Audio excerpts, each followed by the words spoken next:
안녕하세요. Eat Bible입니다. 오늘 묵상할 하나님의 말씀은 로마서 10장 14절에서 21절까지의 말씀입니다. 먼저 오늘 말씀을 읽겠습니다.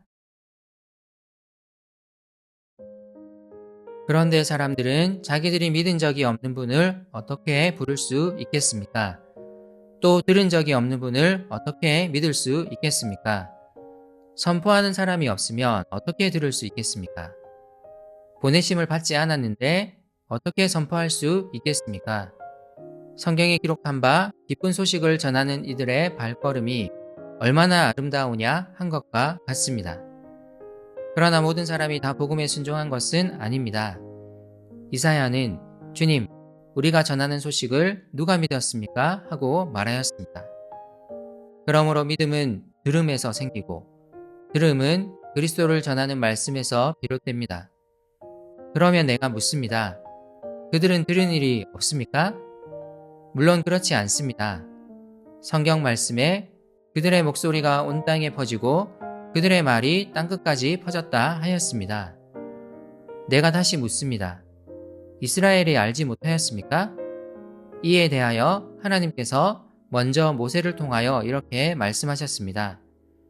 나는 내 백성이 아닌 사람들로 너희의 질투심을 일으키고 미련한 백성들로 너희의 분노를 자아내겠다. 또한 이사야는 매우 담대하게 이렇게 말씀을 전하였습니다. 나를 찾지 않는 사람들을 내가 만나주고 나를 구하지 않는 사람들에게 내가 나타났다. 또한 이사야는 하나님께서 이스라엘을 보고 복종하지 않고 거역하는 백성에게 나는 온종일 내 손을 내밀었다 하신 말씀을 선포하였습니다. 바울은 예수 그리스도의 복음을 전하는 것이 그의 사명임을 알고 있습니다. 예수님을 믿은 이후 그는 가는 곳마다 복음을 전하기 위해 애써 왔습니다. 예수님이야말로 사람을 구원하시는 분임을 믿었기 때문입니다. 많은 유대인들은 그가 전하는 복음의 핵심인 예수님을 메시아로 생각하지 않지만 그는 이 그리스도를 전하는 것에 그의 삶을 온전히 드리고 있습니다. 구약의 예언자들 역시 하나님의 기쁜 소식을 전하는 자들이 있을 것임을 예언하였습니다.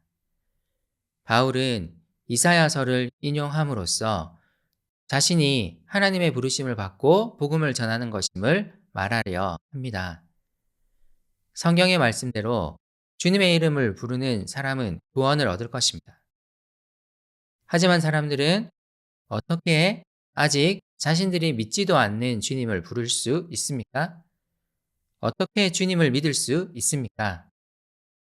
선포하는 사람이 있어야 합니다. 사람들은 선포하는 사람을 통해서 주님에 대해 듣습니다.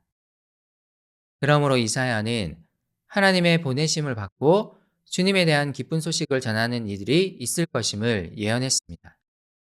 바울은 자신이 바로 이 사명을 받은 자임을 증언합니다. 동시에 이사야는 하나님의 보내심을 받고 복음을 전하는 자들의 음성에 모든 사람이 순종하지는 않을 것임에 대해서도 예언했습니다. 바울은 지금 유대인들을 향해 말하는 것입니다. 그는 복음을 전하는 사람으로서 그리스도 주님에 대해 분명히 전했습니다. 그는 이것을 강조하기 위해 시편 19편을 인용합니다. 그들의 목소리가 온 땅에 퍼지고 그들의 말이 땅끝까지 퍼졌다. 바울은 어디를 가든 유대인의 회당부터 먼저 들어가 복음을 전했습니다.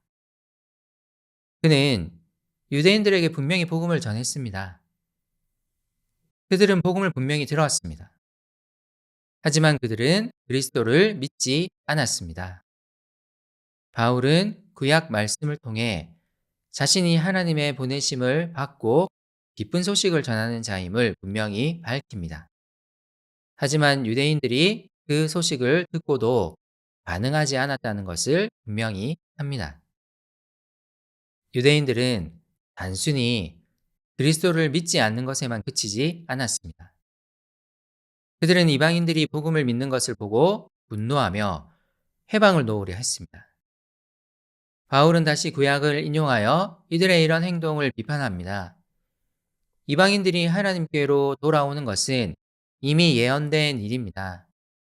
모세는 신명기에서 이스라엘 백성이 아닌 사람들이 하나님께로 돌아와 이스라엘 백성들의 질투심을 일으킬 것을 이미 예언했습니다. 그들은 이 예언을 알고 있었습니다. 이사야 역시 예언했습니다. 하나님께서 그를 찾지 않는 사람들을 찾아가 만나주시고 그를 구하지 않는 사람들을 찾아가 그들에게 나타나실 것임을 말입니다. 하지만 하나님이 온종일 그의 손을 내미셨던 이스라엘 백성들은 하나님께 복종하지 않고 그분을 거역할 것입니다. 이것 역시 이사야가 이미 예언한 것이었습니다. 하나님이 주신 예언을 읽고 알고 있었음에도 불구하고 그들은 그리스도를 믿는 이방인들에게 해방을 놓았습니다. 바울은 이런 그들의 행동이 하나님을 거역하는 것임을 분명히 말합니다. 유대인들은 그들만의 세계에 매몰되어 있었습니다. 많은 이방인들이 예수님을 믿는다는 이유로 예수님이 메시아일 리가 없다고 말하는 유대인들도 있었습니다. 많은 이방인들이 하나님께로 돌아오게 될 것임이 이미 예언되어 있음에도 불구하고 그들은 이방인들의 회심을 즐거워하지 않았습니다. 기쁜 소식을 전하는 자들의 소리에 귀 기울이지 않고 그들을 방해하기도 했습니다. 내가 속한 공동체는 어떻습니까? 우리만의 세계에 매몰되어 있지는 않습니까? 사람들을 향해 예수님의 기쁜 소식을 전하고 있습니까? 잃어버린 자들을 찾으시는 예수님의 열심이 우리를 통해서도 드러나기를 소망합니다. 함께 기도합시다. 하나님, 나의 모습과 우리 교회에 대해 성찰하고 싶습니다. 우리들만의 문제에 빠져 이웃들을 살펴보지 못하는 것은 아닌지요? 잃은 자를 애타게 찾으시는 주님의 마음이 우리에게도 있기를 소원합니다. 기쁜 소식을 전하는 삶을 살고 싶습니다. 예수님의 이름으로 기도드립니다. 아멘.